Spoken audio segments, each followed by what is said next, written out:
Hi everyone, welcome back to Next Diecast. In today's video, I'll be showing you and reviewing this 1/18 scale Jaguar XJ220 made by Maisto. I bought this model off of eBay for $30 in total. And whenever I say total, I mean like the price of the model itself, and like shipping and tax and whatnot. And all that being said, $30 in total is a pretty good price to pay for this particular model, seeing that it has been out of production for quite some time now. But the XJ220 was a pretty iconic 90s supercar. I think it has been forgotten about in some senses. But back in the 90s, Maisto had just started with their 1/18 scale models, and the real XJ220 came out in 1992, and Maisto sort of jumped right on it with producing models of it.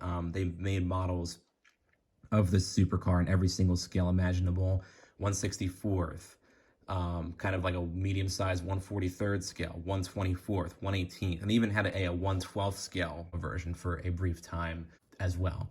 And Maisto made the 1/18 scale version that you see here for many, many years. They started making it in 1992. My particular one was actually made in 1993 based off the copyright date on the box that it came in. And they produced the model continuously until around 2015 or 2016. Not many changes were made to this casting over the years as Maisto made it. Some areas of quality were improved, such as paint and like the opening features and everything. But aside from that, like the general details and everything are pretty much the same. So the only advantage I think of finding a newer version is that you're going to get probably slightly better quality paint. And that's pretty much it. This model is abundant on eBay. You can find many different, listings of it in many, colors and whatnot. I personally went for the British Racing Green. I think it looks awesome on this particular model. Maisto made the dark green version you see here and the silver version the longest. There were some other colors too. There was kind of a bluish purple, a bright red, a dark red, and I think either a black or a white version too. They all had this identical interior too. Prices are generally very reasonable. You can find, a mint box example of this model for usually between, $20 and $40. I think that's a pretty good price. And mine was, in fact, mint in box, and it is an earlier version of the model. But seeing that Maisto made this particular model for nearly 3 decades and counting, we're going to go ahead and kind of take a look at its overall details and everything, and see if it sort of aligns well with Maisto's current models that they still sell. So without further ado, we'll go ahead and take a look at the front of the model. We'll start up here. I was going to say start up here with the headlights, but the XJ220 did feature the hidden headlights. So on here, of course, they are closed up. Maisto didn't have the feature where you can open them up and whatnot. And as far as other models of 1/18 scale XJ220s go, Maisto was the only producer for a long, long time. Some upper-end manufacturer makes one currently. I think they're a resin brand. I don't know if it's maybe Topmark or someone else, but their version has the headlights open. But of course on here they're closed up. I don't think that's too big of a deal. At least they have the shape and the outline of them right. But the lights you do actually see in the front here are these indicator lights, which I think Maisto does a decent job with kind of molding those on there in separate plastic pieces as opposed to just painting them on. They have a nice texture to them too. You have this nice functional grille in the center here with the Jaguar badge down in the middle there. The badge I think might be a sticker. I haven't really... Actually, no, that's a separate plastic piece, and that's actually kind of surprising because most of Maisto's badges were just stickers. I think the way that the badge is laid out on this car, it would have been impossible to make it a sticker because it would have been putting a sticker on a grill, and it would have just fallen off constantly. If the badge on the real XJ220 were to have been on the hood or on the front bumper, I'm sure Maisto would have just made it as a sticker. But fortunately, they made it as a separate piece, and it's actually nicely kind of a three-dimensional piece too. The overall paint quality on this model, I would say, is fairly well done. Typical of early 1990s, these Maisto models, there is some like orange peel and rough areas here and there. Like here's a couple up here on the hood. But aside from that, like the metallic finish on this British Racing Green just looks really, really cool. And it's funny, in certain lighting, it kind of has a bluish tint to it, which is kind of strange. But the real XJ220 did come in this particular paint scheme, along with the other paint schemes that Maisto made this model in. So I think that's pretty cool to say. This is personally my favorite color on the car. But overall, I think they did a decent paint job compared to their other models from the same time period. And taking a look at the side, we'll take a look next at the wheels. Maisto, I think, did a great job of replicating these wheels that you would see on the real car. There's no disc brakes or calipers to be seen. They'd be really impossible to see anyway because the spokes are just so small. So I don't think that's a big deal that you don't really see those. And you have this nice kind of three-dimensional molded Jaguar badges in the center of the hubs there. And you do actually get branded tires on here. And these are actually the real tires. I think they're Bridgestones that were on the real car. Maisto often did this with their 1990s models. They would put on branded tires, and they would usually have like the same exact branded tires you would see on the real car. They stopped including branded tires on their models around 2006. But on here, because this is an older version of the model, you do have the branded tires. A good way to tell if you're getting an older version or a newer version of this model is to, one, see if you have the branded tires. That means you have likely one that was made between the early 90s and the early 2000s. And also on the base, if it says made in Thailand, you're getting an earlier version made prior to 2007. And if it says made in China, you're getting a version that was made after 2007. Because Maisto changed their production or factories to China, from Thailand to China around 2007 as their company grew bigger. Taking a look further down the side, you will see this kind of functional intake on here with a grill behind it. They do a decent job of replicating that. And you have this XJ220 badge down here, kind of in this sort of white printing. It's on the passenger side. Or I'm sorry, because this is right-hand drive, this is not the passenger side. This badge is on both sides of the model. But Maisto, I think, did a great job of that. It's actually fully painted on and is not a sticker. You have this fuel filler cap up on here, which is a separate plastic piece. And all these vents you see up on top, like on here, they're actually functional separately cast pieces, and as well as up here, they're actually functional vents, which is very cool to see. They do a great job of the whole like window glass and everything too. You actually have three separate pieces. You have the rear glass, the kind of upper sunroof component, and the windshield. Just be careful with, scratching and everything. But you can easily remove small scratches and everything with, some Novus plastic polish if you were ever to encounter that problem. Side mirrors are very sturdy, and they are accurately offset. On the real car, because it was so wide, the mirror on the passenger side of the car was set further back than the mirror on the driver's side of the car. And also, it opens up with the door, whereas on the driver's side, it stays on the fender here. I think that was because of visibility. I think there were other reasons why they chose to do this mirror setup too, but Maisto does accurately reflect that on their model here. I'm not sure of any other cars in real life that have that feature, but another bit of, XJ220 trivia there, I guess. Wipers aren't that great looking, at least for separately molded pieces, but they're just kind of almost like they're like melted a little bit, but at least they include them on there as separately cast pieces. And on this model, you do get full steering, and actually good steering for a model made from the 90s, and full suspension too. Though it is a bit loud and clicky. If this model were to be remade today, Maisto really has done well with their recent suspension and steering systems. It would be quiet steering, and the suspension would actually work well. It feels like you're just going to break it on here. I'm not really too fond of that. But this usually just sits up on a shelf, so that's not like a big deal for me. Taking a look at the back, you will see this very large rear grille back here, and the taillights are actually behind the grille, and they are actually separately cast on plastic pieces. I think Maisto does a great job with those, and this grille is actually fully perforated and fully see-through, which is a nice touch. And of course, you have this Jaguar inscription up on the rear deck lid here. And the spoiler is actually a separately cast plastic piece. The coloring is slightly off compared to the metal parts of the car. You'll probably see this more on like the bright red version where it is sort of like a different shade. But on the models that have like a sort of darker finish to their paint, it's kind of harder to tell. If this were in direct sunlight, you would be able to tell that it's a separate color. So in terms of opening features on the model here, we'll start up here with the front compartment up here. Now, it's actually not technically a trunk up here. I read somewhere that you're not supposed to put things in here, and that's because you have these kind of two fans down here. Maisto kind of crudely replicates the fans here. You can see there's sort of like this unfinished like plastic piece on here. At least they kind of tried, I guess, but it would have been nice to kind of see this, at least as like a separate color.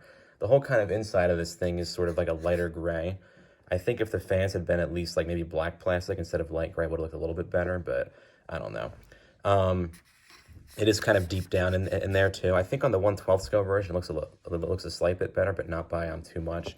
And you had the typical kind of undersprayed, hood piece here too. So not really great detailing in that sense. At least they put the fans in there, I guess. At least they tried somewhat, instead of just leaving it as kind of an empty trunk or whatever this part of the car is actually supposed to be. But I think they did a solid job. Next, let's take a look at the engine detailing back here. The rear glass cover does open up like so. You just kind of, well, how I open it is I kind of, just push down like this on the back. You kind of have to use like your fingernail to get it fully open, which is a bit of a pain, but it opens up like so. Careful, because it is on very kind of thin plastic hinges. I wish they had done maybe some thicker hinges for this. I have seen listings on eBay for like broken versions of this model where this glass cover is missing, along with the front vents here too. They seem to be prone to, breaking off or snapping off, unfortunately. So just keep that in mind, and be very careful with those particular parts. But I think those shortcomings are definitely made up for by the engine detailing, because the engine detailing of the model here is, I think, one of the best I've seen on a Maisto model, especially considering that Maisto started making this particular model back in 1992. The engine detailing is fantastic. You can see it's a fully three-dimensional engine. There's multiple components in there. You have the Jaguar inscription on either side here. You see all the different wires and hoses and everything, and even like some pulleys down there and stuff. It's just an incredible detail job. The real car did have a V6 engine, and Maisto did replicate it perfectly, I would say, for a budget brand. I'm not sure if Maisto made any changes to the engine detailing with newer versions of the model. I hope they didn't, because it really is one of their best engines, I think, that they've actually done. You can see all the different like colors and everything, like all those red wires down there and like the chrome and whatnot. You have some blue here and everything, and they have this separately cast brace that goes across the whole thing. Just an incredible job overall. And what's cool is that because this cover is, just a clear piece of plastic, you can see the whole engine just by, having it closed too. Maisto didn't have to have the rear engine cover open like this, because it is kind of hard, I guess, to replicate a thin, plastic piece that opens, but they went ahead and did that, which is very cool to see that. And the funny thing is you actually can't see any of the engine detailing on the underside of the car, because the real car is completely covered, as you see here. So I think because of that, they really did pay attention to what you can see from up above here in terms of overall detailing. But once again, just an incredible job. We'll go ahead and close that up. And of course, you do have opening doors on the model. They do open up on dog legs, and mine are actually very, very tight, which is not too bad, because that means, that they're pretty tough and everything. They're not going to like break off and whatnot. But it would have been nice to have maybe some, spring-loaded hinges on here. But the doors do open up pretty wide, I would say. Not really too much to see in terms of overall detail on them. You do have a nice kind of texture and coloring. You have kind of one texture with this sort of whitish beige, and you have a different texture on the on like the inside, like black portion there. And on this door, some of the gauges do actually creep over from the steering column, which I think is a cool feature. I'm not really sure which gauges these actually are, but on the real car, they are included on whatever the driver's side door is, which is a cool touch that Maisto put. The seats overall, I think, are pretty well done, I would say. They are the right size and shape and everything, and they have a nice texture going on too. The seatbelts look a bit weird. They really jut out like way too much, but at least Maisto put in like these separately cast seatbelts. I might actually paint the buckles silver to make it look a little bit better, but it is just kind of a smooth, piece of plastic. But at least they do include the seatbelts, and the seats do move a slight bit, but not too much. But the overall shape and everything, I think, looks well done. Now, unfortunately, on the center stack and everything and the gauges, it is just one big, huge sticker. Maisto in the 90s did occasionally do this in their interiors of their 1/18 scale cars.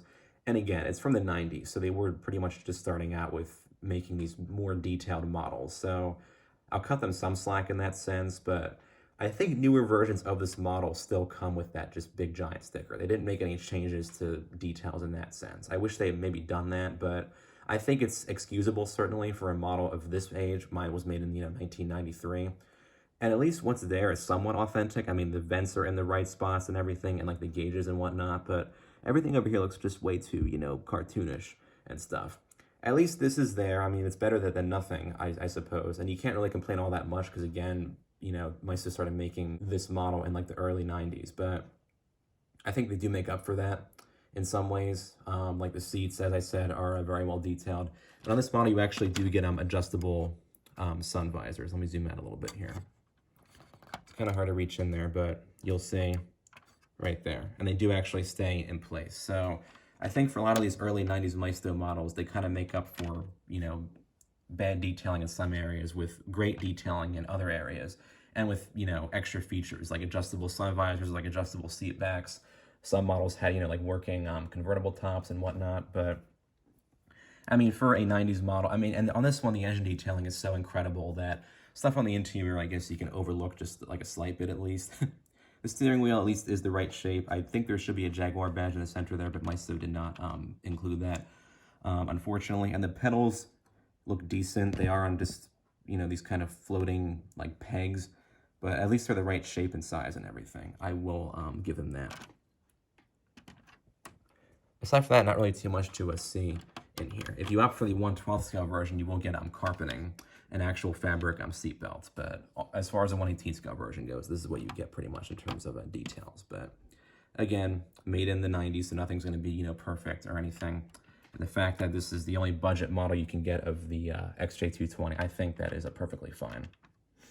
I already showed the undercarriage. There really is not anything to see down there. Oddly enough, it's actually gray plastic instead of the usual black plastic for a Maisto model, which is interesting to see. So this model, in some ways, I think does align well with Maisto's current models, but in other ways, it doesn't really align too well. Like the interior detailing is not the best, and Maisto doesn't really put in as much effort with their engines anymore, as you saw with this engine. Granted, they still definitely have good engines in their models, but they just really put in the additional effort, I think, for this Jaguar casting and some of their other castings from the same period. And of course, paint has improved vastly on all of their models. Pretty much every Maisto 90s model has some sort of paint defect on it, whereas today, they're all, you know, incredibly well done. But, you know, that being said, if you're a fan of, you know, 90s supercars or Jaguar, you know, or supercars in general, this model is, I think, a perfect fit for your collection. And it's still relatively easy as of 2021, several years after Maisto stopped making the model. It is still relatively simple to find one for, you know, a cheap price. If you want to go for one that's like mint in the box, or just find one to get for like, you know, a parts car or some kind of like project model to work on, I think it's overall a good model, especially considering that its production began back in 1992. So I hope this was kind of a helpful overview of this iconic supercar diecast here. And feel free to comment down below with your thoughts on it. And don't forget to subscribe to my channel. Thanks for watching.